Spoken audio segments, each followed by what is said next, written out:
Okay, we're looking at a counting principle. It's called permutations and combinations for this video. Again, this is just a way to find sample spaces is really what it is for things that can get pretty complicated and hard to write down. And then this is just going to help us with some more complex probabilities is what it's going to do. It's just going to allow us to find like if we're looking at probability like the desired outcomes compared to like the total outcomes. This just helps us count how many there are that are in our sample space. So that's what we're looking at today. We have permutations and we have combinations. So if you look at these 4 examples down here, let's say I've got 10 applicants for 3 jobs, and I need to pick 3 of them, one for a computer programmer, one for a software tester, or one for a manager. So I'm going to pick 3 from that group of 10 is what I'm essentially doing. Or I could have a group of 35 people. They're running a race, and I'm looking at how many different ways could I have a top 3 gold, silver, bronze. Again, from the 35, if I have 35, do I choose these 3 or do I choose these 3? Like which way can I choose them or have them? Or we're going to have a team of 10 dodgeballs, and let's say we're just going to randomly pick 2 people to refill the water cooler because we got to stay hydrated, of course, obviously. So, so I'm trying to pick 2 from the 10, but just randomly do it, not like we're going to remove any kind of bias or anything like that. And then the last one would be like if we got our good friend Kirsten's got homework assignments and she's been a slacker, has 7 of them from different subjects, and she only has time to do 5 of them. She's going to randomly choose which 5. How many ways could she pick 5 from the 7? So those are different situations. So we're just looking at number of ways. So number of outcomes is essentially what we're looking at here. So they're similar, but they're different. If I'm talking about permutations, I care about order. That means like if I'm looking at this race one with gold, silver, bronze, it matters who's gold, who's silver, who's bronze. So there's an order that matters. Compare that to like our 10 dodgeball players and picking 2. Like I don't care who I pick first or who I pick second. I just care that I got those 2 kids. Like for example, if I had, let's say 2 of my players were, let's say we had one that was named Ryan, and then let's say we had another one that was named, let's say Landon.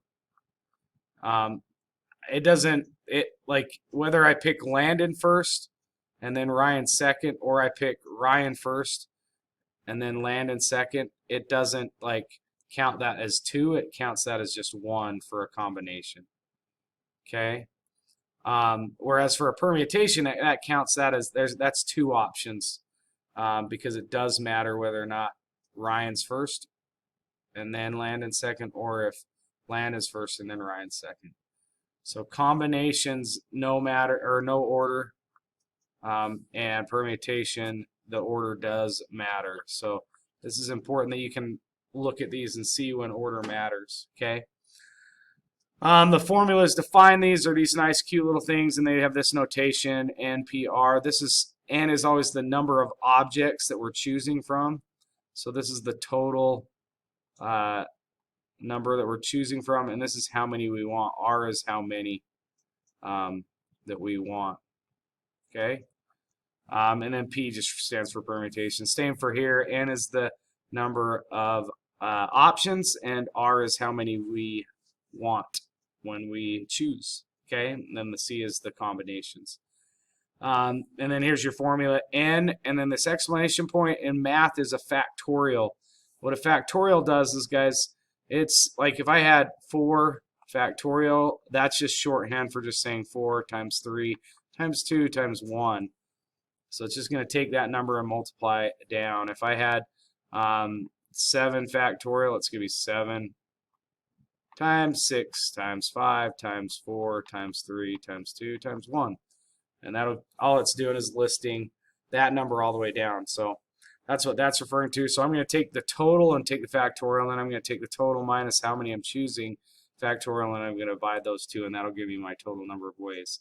And then you guys can see the combination form is pretty close, except for it's going to divide out this r factorial, which actually take out the repeated, like it takes out the two different options. It takes out however many there are that way.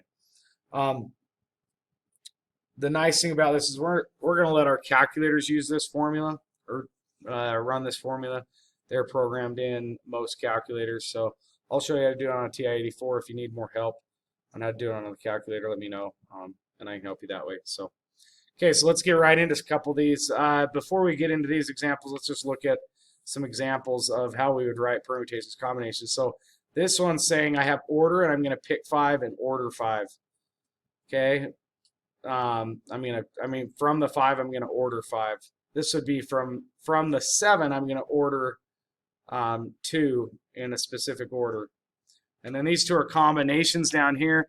This is I have 13 objects to choose from, and I'm going to pick 10 of them, and I do not care about order because of the combination. And then this one, I have 25 objects, whether it's people, whether it's cards, whatever it is, and I'm going to pick 2 of them for that. Okay, and so let's just start with this bottom one right here. I'm going to show you how to do this in your calculator. You go to the 25 combinations of 2. So in your guys' calculator here, it's pretty simple to get to it. You just hit this math key here, and then we go over to probability over here to the right. So I just arrow over probability. If you guys notice, I have NPR and NCR. Because this is combinations, I'm going to have pick option 3, and then it'll come up and I can fill in those blanks. So that was 25, and that was 2 for that one, and that's all I do. And then it'll use that formula and it will calculate that for me. So what this is telling me is there are 300 ways to choose 2 objects from 25, essentially what that's doing. Here, let's do this other one, 13, and let's go 13 and 10. So for that, again, I go math, and then I go over here to probability, pick option 3. This is going to be 13, and this is going to be 10. Hit enter, and I get 286 from that one. So that would be how you do that. And this is the same. You just pick the permutation. So if I'm doing that one, I am going to go 7. So I have to go back to my options here. I'm going to go to option 2 now, and so I'm going to go 7 combinations of 2. Hit enter, and I have 42 from that. So there are 42 ways to order 2 objects from 7. So, okay, so that's good. This should be pretty simple. That's just calculator work. From there, we should be able to look at these story problems and find those as well. So on this left side, this is a permutation because I'm giving specific titles to my 3 jobs. So this would be 10 permutations of 3 is what I'm looking for that one. Okay. And then I can, again, I can go into my calculator and put that in as well. So I'll just do that here instead of changing screens here. Let's see, 3. So this one, I would get 7 at 20 here.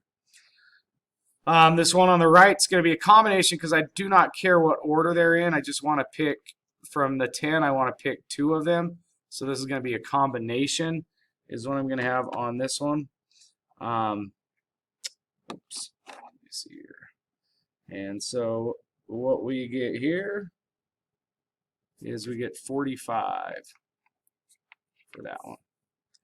So this one, order does not matter. This one does matter. So if I look at these bottom ones, I've got 35 runners, and I'm putting gold, silver, bronze. So I care because I care who's gold. I'm not just picking 3 as the top 3.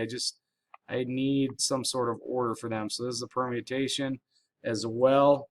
Again, you should be able to recognize that. And this one, there's quite a few ways because the higher we get, more ways you end up having. So this would be 39,270 as we get. And the last one, we got Kirsten's homework assignments. There are 7 subjects, and she's picking 5 of them. Again, the order does not matter. So this is going to be a combination is what we're going to have here. So we go 7 combinations of 5, and that will give me 21 ways to do that. So that's it. Okay, this has been your Math Moment with Mommy. Adios.